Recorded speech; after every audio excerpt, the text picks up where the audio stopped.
Hello दोस्तों, कैसे हो आप लोग। यहाँ पे जान लो कि जो उम्मीदवार ग्रेजुएट है प्लस 1 साल का डिप्लोमा कोर्स किया है कंप्यूटर में, वो इसके लिए आवेदन कर सकता है। जी हाँ, यहाँ पे जान लो कि छत्तीसगढ़ की ब्लॉक लेवल की नई भर्ती नोटिफिकेशन जारी कर दिया गया है। आप देख सकते हो कि 4 फरवरी को ही छत्तीसगढ़ के महासमुंद जिले से ये नोटिफिकेशन जारी की गई, जहाँ पर अलग अलग पदों के लिए अलग अलग क्वालिफिकेशन और सैलरी निर्धारित की गई, जिसके बारे में हम बात करने वाले हैं। यदि आप छत्तीसगढ़ के किसी भी जिले से हो तो आप आवेदन कर सकते हो, बट याद रखना कि आप छत्तीसगढ़ के रहने वाले होने चाहिए। ठीक है, यहाँ पे देख लो कि डिस्ट्रिक्ट पंचायत महासमुंद से ये नोटिफिकेशन निकाली गई, जहाँ पर रीजनल कोऑर्डिनेटर और अकाउंट्स कम मिस असिस्टेंट के लिए टोटल 4 पद निकाले गए। यहाँ पे देख सकते हो, जहाँ पर आपकी सैलरी 23,350 रुपये से लेकर 26,490 रुपये तक देखने को मिलेगा।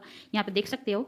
इसके बारे में और डिटेल्स देखें तो यहाँ पे देख लो कि रीजनल कोऑर्डिनेटर के लिए 2 पद निकाले गए, वहीं पर अकाउंट्स मिस असिस्टेंट के लिए 2 पद निकाले गए। यहाँ पे देख सकते हो, टोटल इस वैकेंसी को लेकर 4 पद निकाले गए, जहां पर आपको किसी प्रकार के एग्जाम नहीं देना पड़ेगा। आपके एक्सपीरियंस के आधार पे आपका चयन किया जाएगा। जी हाँ, इसके अलावा यहाँ पे जान लो कि इसकी सैलरी के बारे में बात करें तो यहाँ पे देख लो कि रीजनल कोऑर्डिनेटर के लिए आपकी सैलरी 26,490 रुपये होगा। वहीं पर अकाउंट्स मिस असिस्टेंट के लिए आपकी सैलरी 23,350 रुपये होगी। यहाँ पे देख, वहीं पर इसकी क्वालिफिकेशन के बारे में बात करें तो यहाँ पे देख लो कि अकाउंट्स कम मिस असिस्टेंट के लिए यदि आपने बीकॉम किया है, साथ में 1 साल का कंप्यूटर नॉलेज है या फिर टेली का सर्टिफिकेट है और इस फील्ड में 2 साल का एक्सपीरियंस है, तो आप आवेदन कर सकते हो। जी हाँ, इसमें एक्सपीरियंस की डिमांड की जा रही है। इसके अलावा जो रीजनल कोऑर्डिनेटर की वैकेंसी निकाली गई है, यदि आप ग्रेजुएट हो, 1 साल का कंप्यूटर का डिप्लोमा कोर्स किए हो, मिनिमम 1 साल का इस फील्ड में एक्सपीरियंस है, तो आप आवेदन कर सकते हो। इसके अलावा यहाँ पे देख लो कि चयन प्रक्रिया कैसे होगी। तो आपका जो क्वालिफिकेशन है उसके आधार पर आपके सिलेक्शन किया जाएगा, शॉर्टलिस्ट किया जाएगा। उसके बाद इंटरव्यू पे बुलाया जाएगा, देन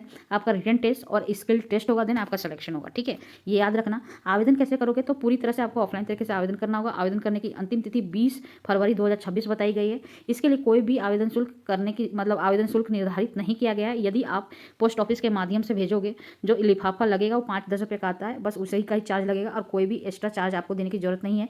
वहीं पर इसकी आयु सीमा देख लो, इस जो वैकेंसी निकली है, न्यूनतम उम्र 21 साल और अधिकतम 35 वर्ष बताई गई है। ठीक है, इसके अलावा ये आपके सामने आवेदन पत्र है, जिसका लिंक हमने ऑलरेडी नीचे मेंशन कर दिया, वहां से डाउनलोड कर लो। और इसका ऑफिशियल नोटिफिकेशन है, उसमें भी मैंने उसका भी लिंक नीचे मेंशन कर दिया, वहां से डाउनलोड कर लो। आवेदन करने से पहले जो आपका क्वालिफिकेशन का डॉक्यूमेंट का कॉपी है, जीरोक्स कॉपी, उसको तैयार रखना। ठीक है, उसके अलावा अनुभव जो प्रमाण पत्र है उसको भी तैयार रखना। जाति प्रमाण पत्र, निवासी प्रमाण पत्र और आधार कार्ड, सबका जीरोक्स कॉपी होनी चाहिए। वो लेने के बाद आवेदन पत्र का जिसका हमने लिंक बताया उसको डाउनलोड करो। उसको भरने के बाद एक लिफाफा लो, उसके अंदर सब भरो। उसके बाद पोस्ट ऑफिस के थ्रू, यहाँ पे देख सकते हैं ये जो एड्रेस है आपके सामने, उसका स्क्रीनशॉट ले, वहाँ पे आपको भेजना होगा। कब तक? 20 फरवरी 2026 तक आपकी आवेदन प्रक्रिया पूरी हो जानी चाहिए। ठीक।